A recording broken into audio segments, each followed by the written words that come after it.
Welcome to Conversations with Toy, a blogcast tackling life one episode at a time. This is the time to air out life's craziest moments. This space is all about speaking about life's hang-ups and ways in which we can leave better than when we started. Topics are all about ways we can find space to be better in life, love, mental space, and health.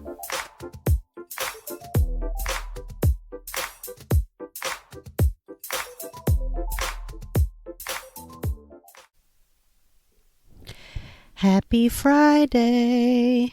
You know how we do on wonderful Fridays when we drop Conversations with Toy. We are going to do a really quick check-in because we're going to do an extended check-in because a lot is happening and we got to talk about it. First of all, I don't know what type of week you have had.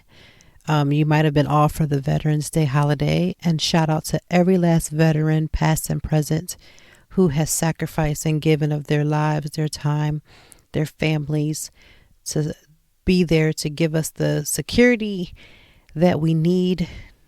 We salute you. Absolutely do. From my own veterans in my family to your veteran family members, we salute you. So you may have had a short week because you've had that day off. And that's great. I, of course, did not. So I had a very long week, and I have a long week almost every time we get together. But that's just the way that it works.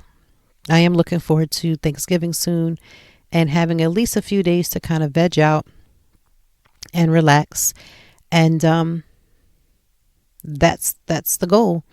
So because we're going to do an extended check-in, we really have a lot of to talk about. And a lot of this, not a lot, but a big portion of this is going to be about COVID-19.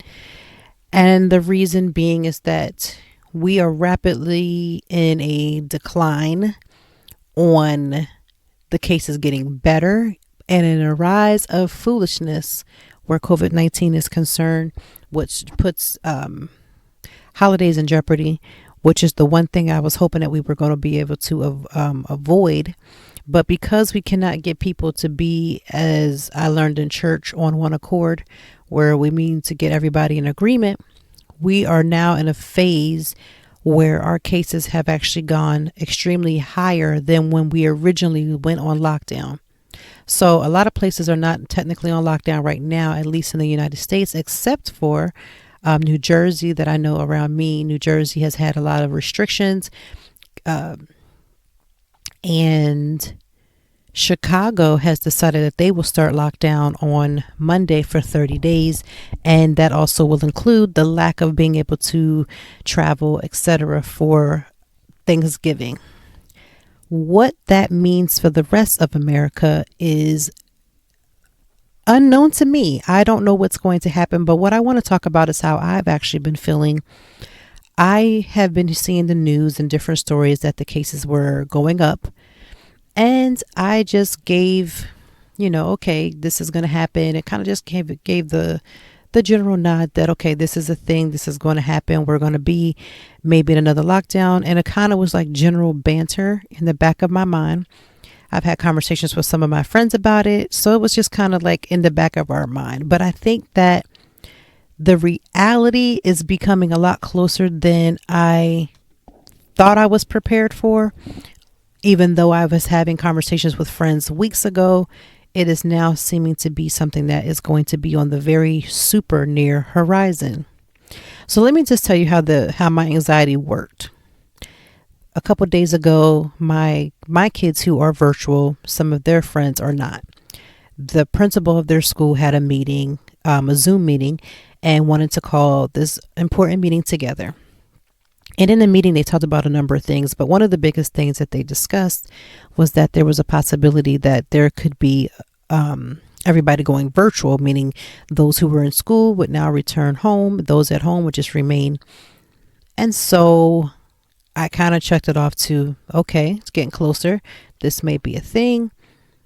Fast forward to the day after that meeting, I saw that here in Philadelphia, Well, first of all, the Philadelphia School District has already been virtual since the beginning. After the whole fight of yes or no, they finally went virtual and have been. They were supposed to come back. That got changed. So now they're going to be indefinitely virtual. And I'm here for that. Personally, I am. Even though it was a struggle, even for my own children, I'm still here for that. Secondly, some of the surrounding schools, they have been in school. And so now the challenge is some of them have actually just started to go back within the last couple of days and now actually may have to be pulled back out. So that's been the challenge. There's no real state mandate that states that we're all going to do the same things. And so every school district has been doing their own protocols. I think in a minute soon, I don't think it's going to matter. I think we're all going to just be at home. And I kind of think that's where it's headed. And I think that's headed a lot sooner. So yesterday I pulled up the numbers at 4:00 in the morning. I was trying to get a blog done that I needed to hit a deadline for. And I never normally work that late as far as I didn't stay up till 4:30. I got up at 4:30.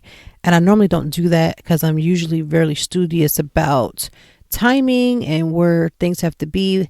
But it was a long week, so I had to, do what I had to do.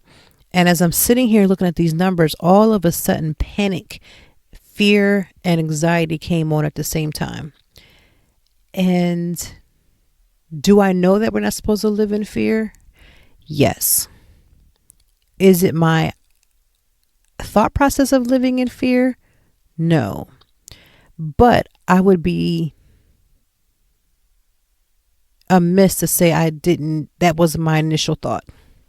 So I'm looking at the numbers, I'm looking at the cases, and I'm like, oh my gosh, this is really, really bad. And I don't think I gave it this much credit to know that it was actually this bad, but it is. So what are we going to do? Now, again, I'm already been home. My kids have been home. My husband's been working from home. So have I. So we're all home. I think it boils down to when you have no choice and your choice is taken.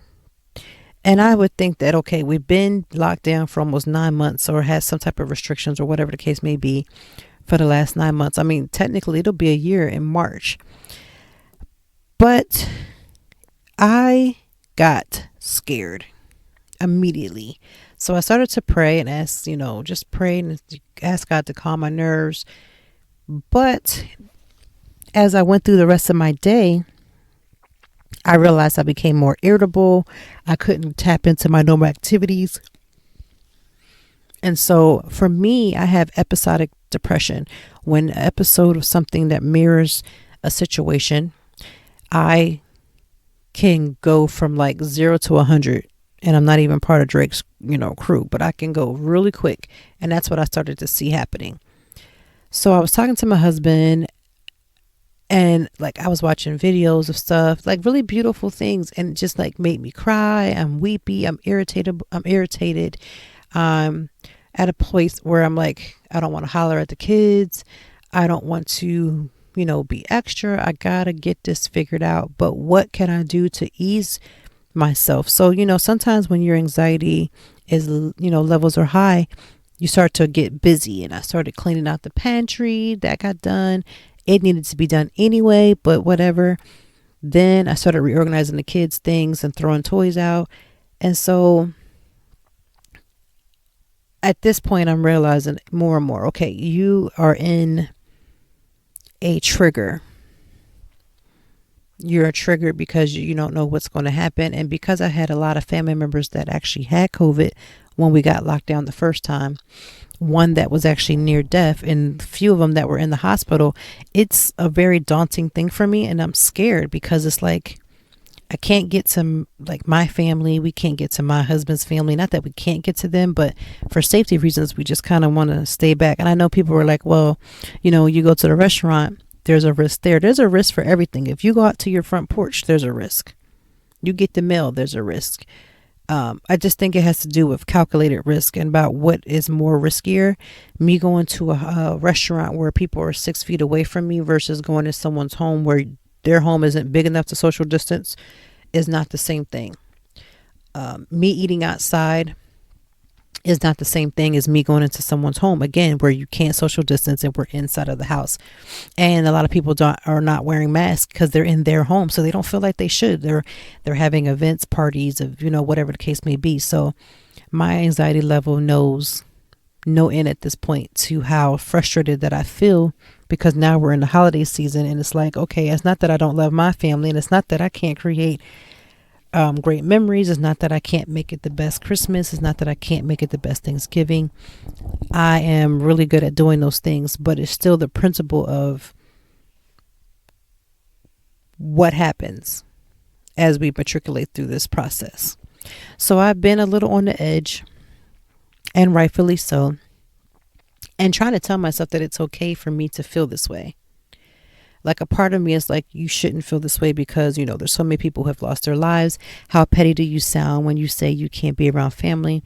But I think mentally and emotionally, I think this is the stuff that the news and everybody is talking about when they're talking about how, people are losing it because they can't, they can't matriculate with not matriculate, but they can't spend time with the people that they love the most. And I think feeling isolated doesn't feel good.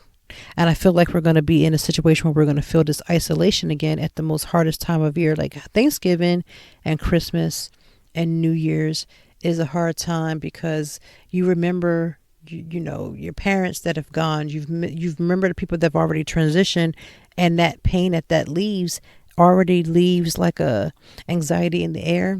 And then you add on a disease that can literally take people out, and that's scary. So I'm trying to be kind to myself and be kind to my mind and be kind to my heart and my thought processes that's telling me that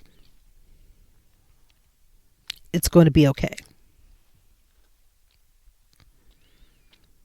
And that's what I keep trying to tell myself, that it's going to be okay, that it's going to be difficult, but it's going to be okay. And that if we buckle down, we'll, have the vaccine is already out, or I should say it's already in production. And so we shall see about that. But yeah, if I had to put into words the stress level that I am feeling or have been feeling, I would say that it's overwhelming. And then I keep thinking about my children, about how, I would never want to do anything that I felt like that was going to jeopardize them. So that is the rock in the hard place that we're in right now. Do we shut down? What happens to people and their livelihoods? What happens to restaurants and business owners that can't sustain another shutdown? And there's no relief in sight. Even if we believe that Joe Biden is going to come in and save the day as far as fixing or even putting into process things that could support small businesses, things that can support people who are lost their jobs, things that can support, the gamut of things that are going wrong right now, it's not going to fix itself overnight. So I have no idea. It's like we're all on this imaginary journey and we're just trusting that it's going to be okay. So if you've been feeling stressed like I've been feeling stressed, please understand that you're not alone, and it's okay to feel this way. And that in time, yes, this feeling will maybe subside, but right now it is strong. Or at least for me, it's strong. So I'm hoping for better days ahead. That's the only thing I can pray about and see about and work towards. If this is your first time and you've turned into Conversations with Toy for the first time, I want to say welcome. I always pride and hopefully pride myself on providing a space for people to talk very openly about mental health, about self-care, about the things that are going on with their life. People's marriages are not always perfect. Children are not always, cute and clean and perfect and serene. People have real life issues, things that they're continuously dealing with. And as the holidays come around, for those who are going to willingly choose to go and hang with their family, because let's keep it all the way 100. The CDC has already stated that we should try to do Thanksgiving dinners outside, that we should be 6 feet apart. We should technically bring our own food. We should not be going in and out of kitchens. So I don't see a large number of people that's going to follow that. So then the flip of that is, when people are making this decision to go be with their family members during this time, and the cases are going to spike, because we already know that's what's going to happen. It's always an upward trend right now. Then I feel like we're going to be at the same place, if not worse.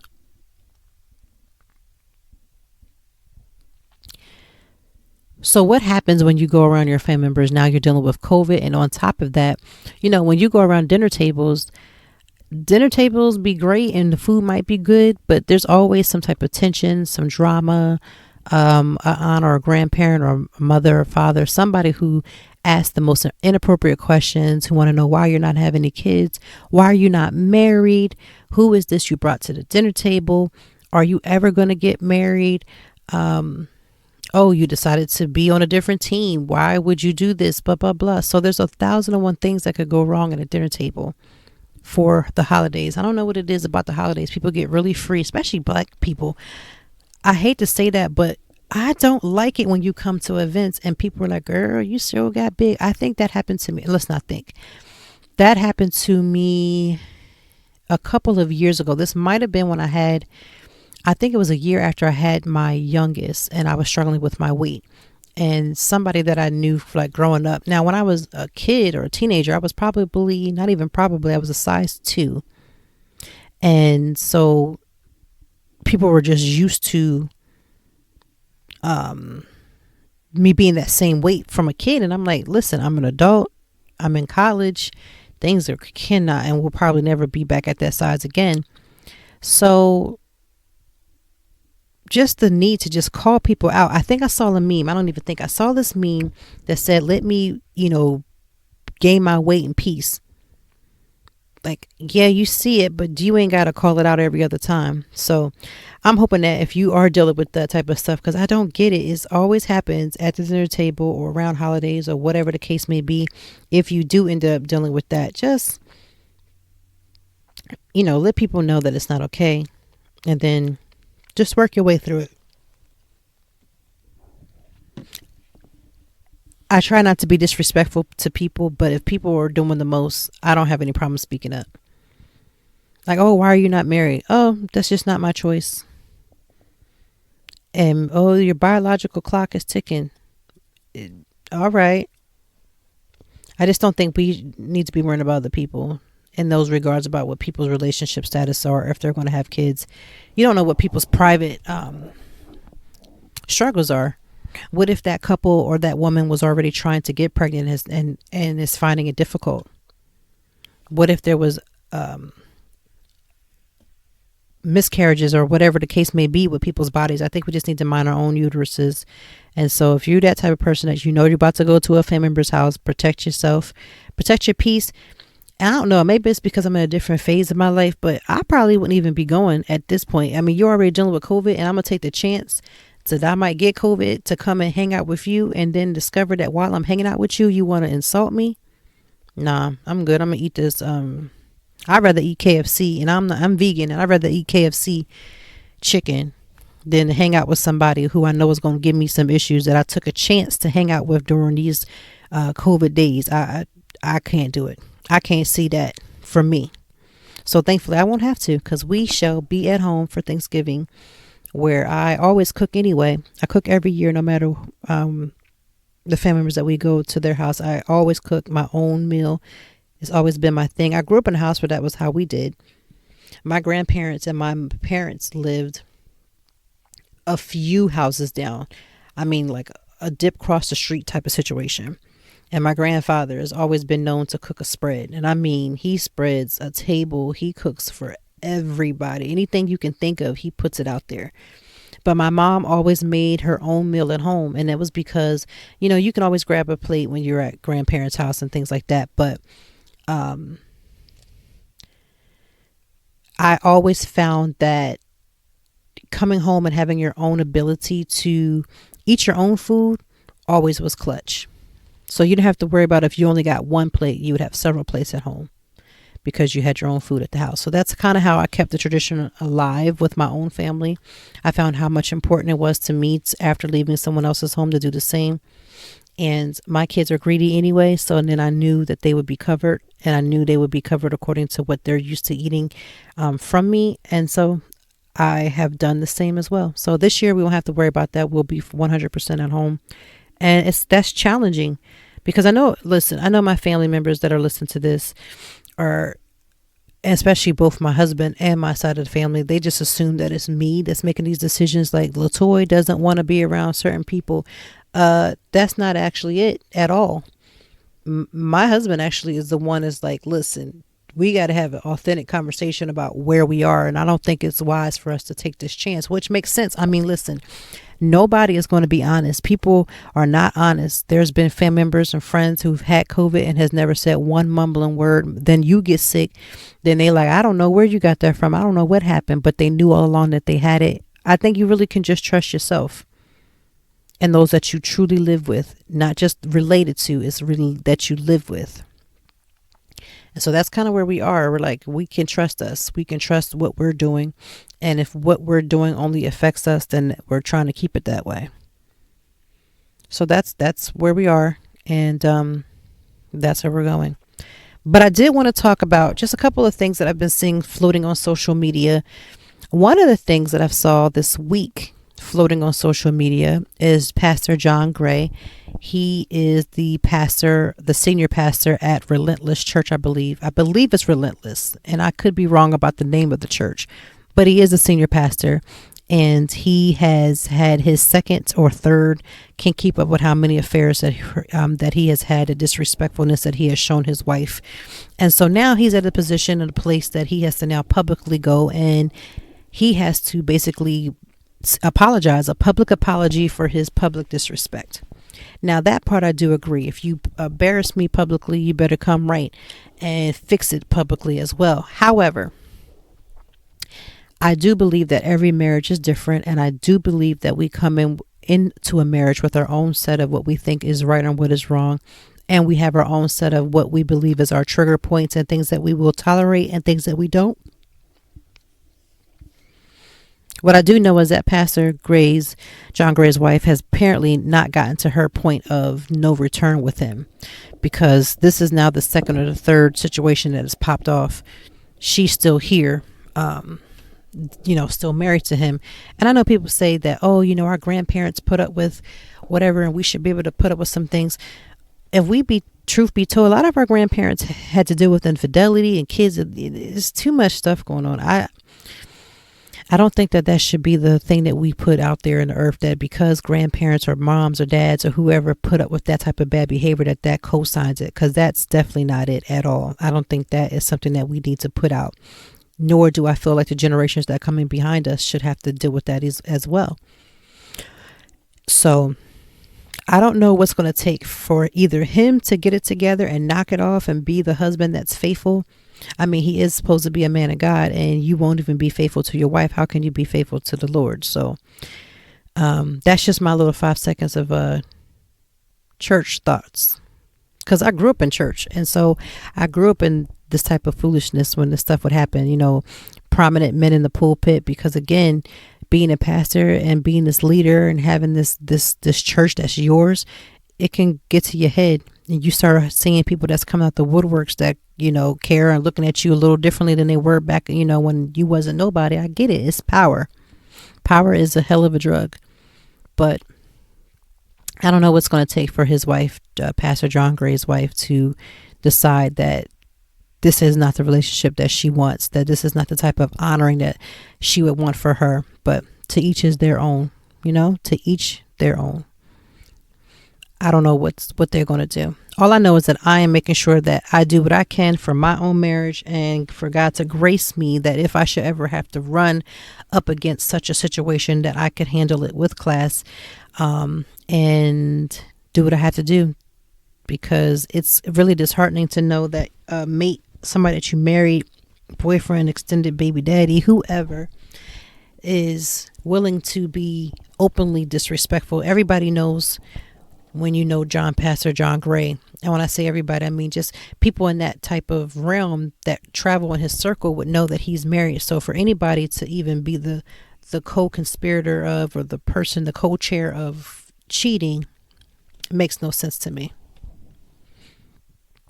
So John Gray and his wife, I think is it her name? Avatar or Aventar? It's a very different name. I'm not going to say strange or anything with that. It's just different. I wish them well in their pursuit of marital bliss and whatever that may mean. And so that's one of the stories that I saw floating on the internet. The other story of that I've been seeing on the internet, really, it's not necessarily a concrete story. It's more or less just, I don't know what to call it. I got to put my thought process, because I've been thinking about this all day. I'm just like, what do you call people who continuously use other people? And what type of miserableness do you have to be where everything that you, I guess, are posting about or talk about have to do with like negativity? Like you have to make some type of decision that it's obviously some type of negativity inside of you that you're dealing with. So if you're that type of person that's always attracting negative vibes to you, you have to just consider that maybe you are the actual negative vibe. That's all I'm trying to say. Because it's amazing to me the people who have this many issues. And again, I've lived in having issues, so I get it. But let's try to do better. I think that we need to have a what in the world was you thinking moment for Pamela Long. Pamela Long is the ex-wife of Jamie Long. She was, I believe, was it Total, the group Total? And she was Pam in Total. And she is now confessing that she had lied on her ex-husband, saying that he basically raped her, and that in actuality he didn't.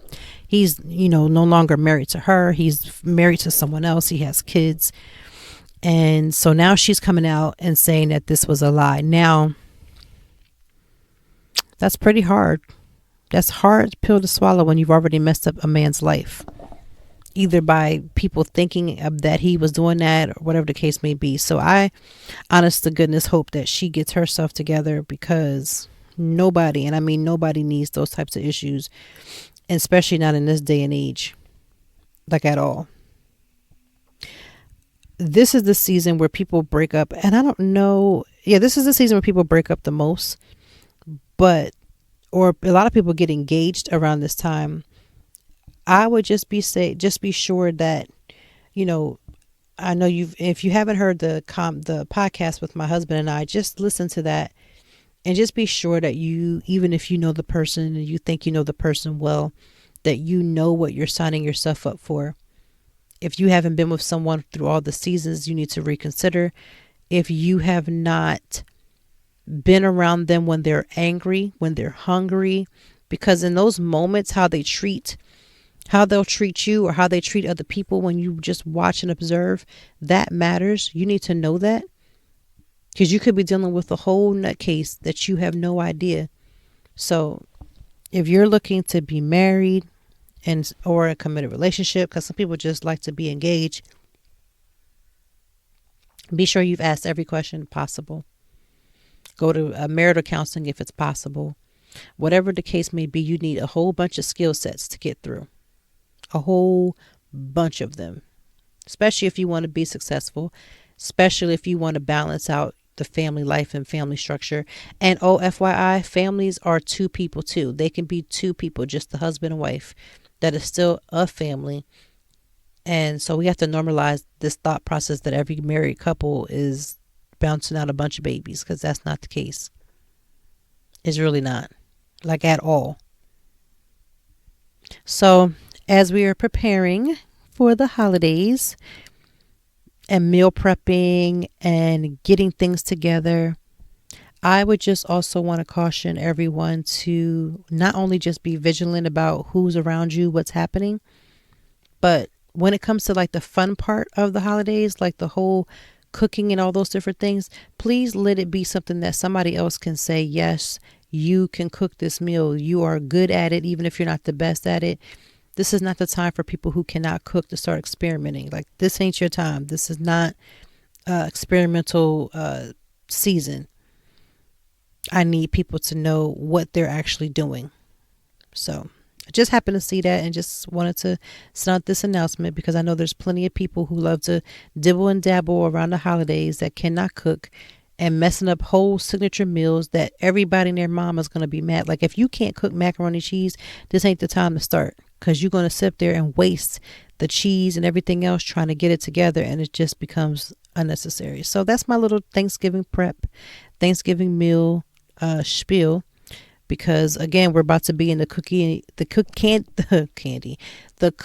and dessert segment of the year, and we are almost done with 2020. I think I speak for everyone when I say bring on 2021, but come in right, because we have seen the ups and downs of 2020. This is supposed to be the year of vision. It's some visions going on. It's some visions going on. So let's see what happens.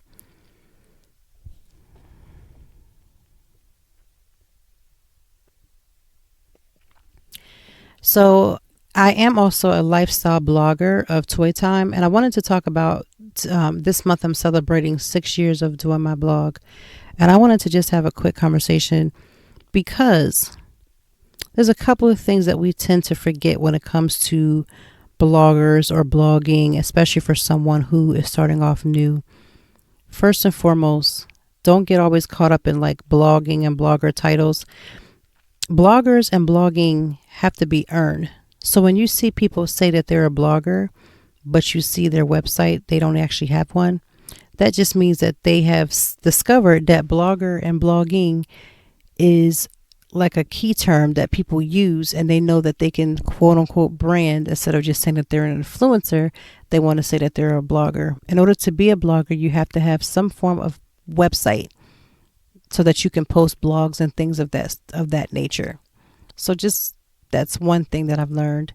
And I don't think I realized it, because I just assumed and took people for face value. If they said they were a blogger, then shoot, they a blogger.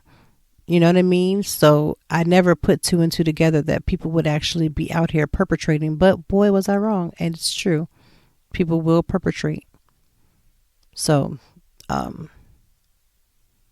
the other thing that I learned with blogging was, first of all, that I had to stay and always stay in my lane. Not that I was trying to be in other people's lane, but it's always best when you stay in your own.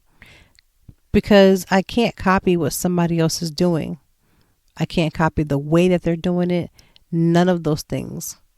The only thing I can do is be me and do what I feel is right when it comes to speaking out and using my voice. I cannot put it into terms and words of following somebody else, dressing up like someone else, sounding like someone else. I have to do what I can so that I can be, my voice becomes stronger when it's not forced.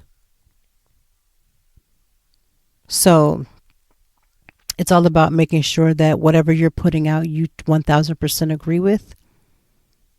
And this is the reason why I don't do a lot of reshares when it comes to like Facebook or certain social medias, because I want to be sure that if I share it, then that means it's just as much as me saying it or originating it. So just be careful when you reshare things that you actually know what you're doing. Because in this blogging space, you'll reshare something, you don't read it. That could be the end of your blogging career as far as not being blackballed because you said something that was completely taboo. You said something that just made everybody cringe or was cringeworthy. Mean what you say and say what you mean. That's what it boils down to. Another thing that I learned in the 6 years of blogging was that I had to have the right equipment. When I first started, I didn't even have a laptop. I only blogged from my phone. At the time, I wasn't even aware that I could set blogs to post, which is what I do now. I could do a month's worth of content, but I can set it for when I choose or when I want it to come out. The thing that I was actually dealing with was doing it in real time because I didn't know no better. Now, I consider myself to be pretty coachable now. And not that I wasn't then, but I do consider myself to be pretty coachable, where if for whatever reason I had to be comfortable with asking for help. I had to be okay with, some people I've slid into their DMs and just said, hey, I have this question about whatever the case may be. It could be about lighting. It could be about equipment. It could be how to use something. Whatever the case may be, I had to get to the point where I was like, okay, this is something I wanted and I need to figure out how to incorporate that. For instance, now that we've been at home, I have been my own photographer. I've had to figure out how to use shadow boxes. I've had to figure out how to use my tripod efficiently. I've had to figure all those different things out. But I also had to be okay with being able to say, listen, I need some help. Or when stuff just didn't make any sense. So just be careful, like I said, with blogging, that you are coachable so somebody can tell you something without you wasting theirs and your time. That's for sure. When I first started my actual very, very, very, very first blog, I was working a temporary job at the time, and they were very adamant about how this job was going to be like 4 to 5 days, and all I had to do was basically be available and do little odds and end things. And so I had to get to the point where I had to ask myself, how bad do I want it? Because I'm sitting at this job where I didn't have much to do anyway. It made sense. But when things began to escalate, for me business wise, when I had to go to work and do other things and I was tired, how bad did I really want it? When I had to wait for the kids to go to bed, how bad did I want it? And the sacrifices that I made then allows me to walk in a 24-hour turnaround time. That's been my signature. That has always been that if you invite me to an event to cover it, I'm good. I always give back a less than 24-hour period of just getting everything back so everything can be edited. It's all about consistency. And in the beginning, I wasn't even being consistent. I think I blogged like 1 or 2 times and I would have these 3 or 4 breaks and I would come back and I just wasn't it wasn't something that somebody could even follow me by following my social media carbon because I wasn't putting enough out. It actually does matter how often you post. And I used to think people were just bugging with that, but it's better for you to get a 15-minute solid post and solid content than for you to come back and you do something 1 month, but then you come back next week and that's not good either. So consistency matters when you're being a blogger, when you're blogging. I'm trying to figure out what else, because I wrote a blog about it. So I'm trying to draw memory off of that, but learning how to not switch my style to fit someone else's style. When I also first started, I was told that nobody was going to read it. This was crazy. You sound too conversational. And I was like, what is that? Like, what does too conversational mean? However, I didn't allow that person to pull me from what my thought processes of what I wanted to do. And I knew the vision that I had. And so I just kept pushing through, and eventually I am where I'm at right now, where I was only having maybe like 100 in a month of reads, which used to be super discouraging because I didn't know what a good number of, views per blog should have been. I just didn't know. And I didn't research it either. Like, Google is your friend. You need to be on Google for a lot of things. So yeah, I've had to learn that. I had to learn that I didn't have to be invited to every little thing. Everything wasn't for me. What was for me was for me. And every time that I meet a new manager at a restaurant or a new manager at at an activity or whomever I'm networking with, just to be honest about, hey, listen, this is the things that I'm doing. These are the things that I need, and not being afraid to say I'm not getting what I need. I remember having to call somebody like 2 or 3 times because whatever it is that I had asked for, they just were not producing it. But I remember if I thought to myself, what if I was on the other end and that was me? So I got to give people what I would want myself to have. So that's how I try to do the quality of whatever it is that I'm doing with the blog, because this speaks volumes of who I am. And I don't want people to associate my blog with, somebody that's, especially when it comes to like PR and social media on the back end. Like, I didn't want people to see me as difficult. I didn't want people to see me as somebody who didn't care. I didn't want any of that type of stuff going down. So I tried to be as consistent as I possibly could. And I think, and I know for a fact that's what's helping me and has helped me to become that strong, in my opinion, a strong voice, because I work with a lot of bloggers or influencers, but I always get told that the one thing that sticks out is just at the end of the day, I am being as consistent as I possibly can. And that helps because you establish your voice with your audience by making sure that they can understand you. So those are just a five seconds. I won't say 5 things, but 5 seconds of the things that I have personally learned with becoming stronger in my blogging skills, stronger in my writing skills, making sure that the pictures are of high quality, especially when I'm working with brands, because nobody wants to see a picture that's dull. They want bright, they want clear. And so those are the types of things that I've been concentrating on. I haven't bought a brand new camera yet. I'm still using the iPhone. I just got an iPhone 12. So as far as equipment is concerned, I have a laptop, which I didn't have in the beginning. I was basically taking notes when I would watch something or listen to something, and I would just blog in real time, and I would have to post immediately because, again, I didn't know anything about setting your posts.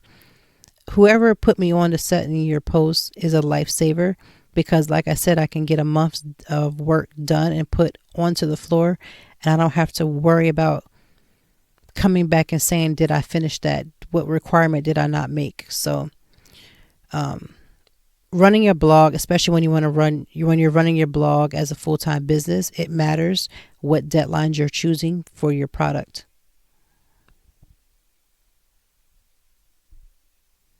So anybody that's potentially wanting to be a blogger, it is beautiful. It's great to put your voice out there. It's great to see some of your first articles when they hit and you're super excited, but don't get discouraged because you think that your numbers are not where you want them to be.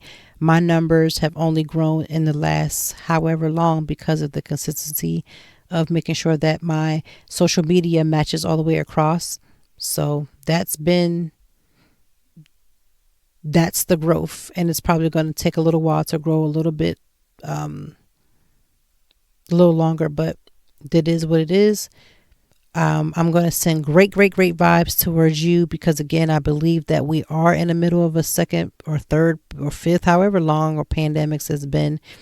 And the things that I've seen in the coffee cups lets me further know that we have to just have to be more vigilant. That's one thing I can think of. So have a great weekend.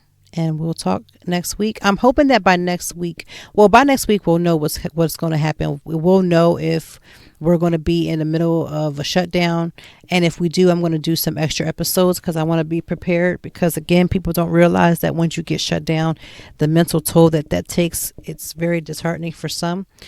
And I'm hoping that next week is better information, that we have a better handle, especially like in Lancaster, New Jersey, Delaware, and not that we don't miss the other places too, because like Texas, y'all out here, if you're from Texas, you need to pray for your state, because I think Texas had like 1 million cases already. So yeah, things like that. We just gotta do our part and be our brother and sister's keeper during this hard and difficult times. If you know somebody needs something and you have it, share it. Because the best way that we can survive is we come together. If not, it's going to be a conquer and divide situation. Everybody's going to be for self. Nobody's going to help anybody else. And at the end of the day, you might have something inside of you that another person needs. So quick little tidbit. Enjoy your weekend as much as you possibly can. Try, if you can, to go ahead and get all of your items from the grocery store ready to go. And I will talk to you next week. And I hope you have a great, great weekend. Happy Friday.